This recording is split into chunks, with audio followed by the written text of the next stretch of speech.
Buenos días, Marilena, adelante. Muy buen día a todos. La Constitución de la República impide, prohíbe que se hagan excepciones con relación a la interrupción del embarazo en condiciones muy especiales, como las 3 causales.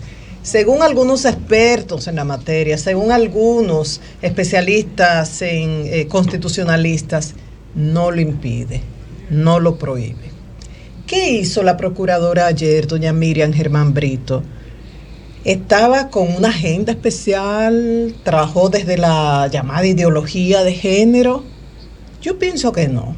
Yo pienso que la procuradora estaba entrevistando a una candidata a ser integrante del Tribunal Constitucional para ver cuánto dominaba el tema de derechos fundamentales garantizados por la Constitución y cuánto dominaba el tema de la ponderación, que según los abogados es lo que se debe hacer, es lo que haría un juez del Tribunal Constitucional si un código permitiendo las 3 causales llega a manos de ellos, llega a ese tribunal y tiene que ponderar derechos fundamentales garantizados en la Constitución.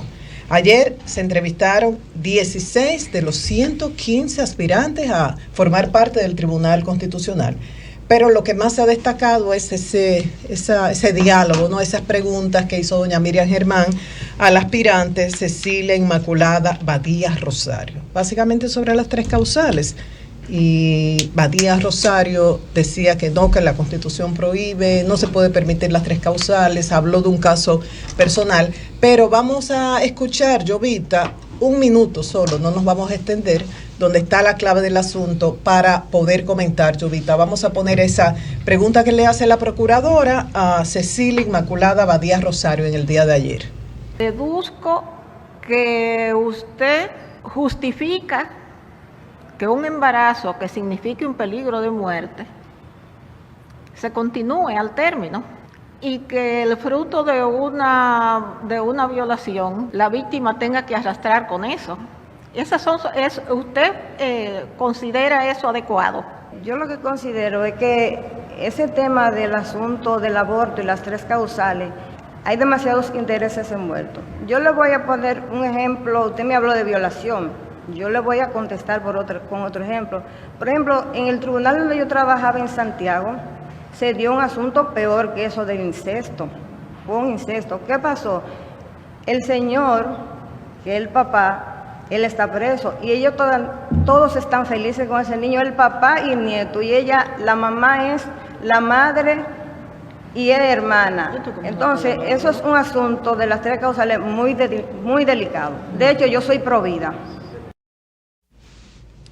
Bien, aspectos que ella señala. Primero, un caso personal, no se refiere a lo establecido en la Constitución.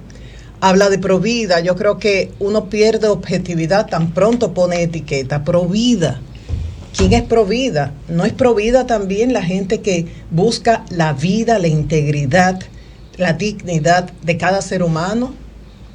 Y cuando dice todos felices, el abuelo y padre, la madre y hermana, y el hijo y el nieto, todos felices. O sea, llama la atención eso.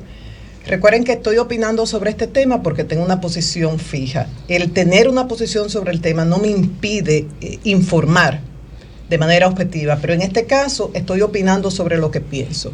Y busqué 2 opiniones, de un abogado reconocido sobre el caso y de una terapeuta psicóloga que trabaja precisamente con casos de violencia, con mujeres maltratadas. ¿Qué dice sobre esto el doctor Eduardo Jorge Prats? Dice, la pregunta de la procuradora es muy legítima porque la inconstitucionalidad del aborto es controvertida. La respuesta también lo es, solo que es de esperar que una futura jueza constitucional argumente en términos constitucionales y no solo de sus experiencias y convicciones personales. Eso desde el punto de vista de un constitucionalista. Ahora, una psicóloga que es terapeuta familiar y de pareja, que preside además el PACAN, que es el Patronato de Ayuda a Casos de Mujeres Maltratadas, la doctora Soraya Lara Cava, dice, es una distorsión cognitiva considerar que cuando una menor de edad es violada y la familia permanece conviviendo bajo el mismo techo es un indicador de felicidad. Y la supremacía de los derechos de la niñez y su desarrollo integral, psicológico, emocional, físico.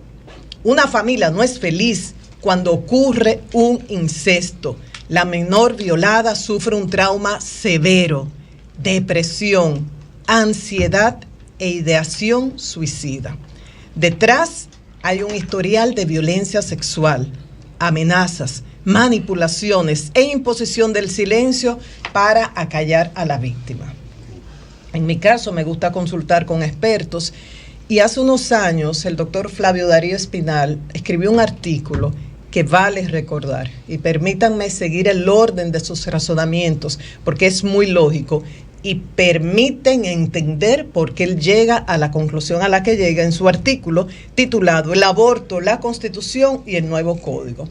Él comienza diciendo los derechos, el capítulo dedicado a los derechos fundamentales en la Constitución encabeza por la protección del derecho a la vida de manera categórica con el artículo 37. El derecho a la vida es inviolable desde la concepción hasta la muerte. No podrá establecerse, pronunciarse ni aplicarse en ningún caso la pena de muerte.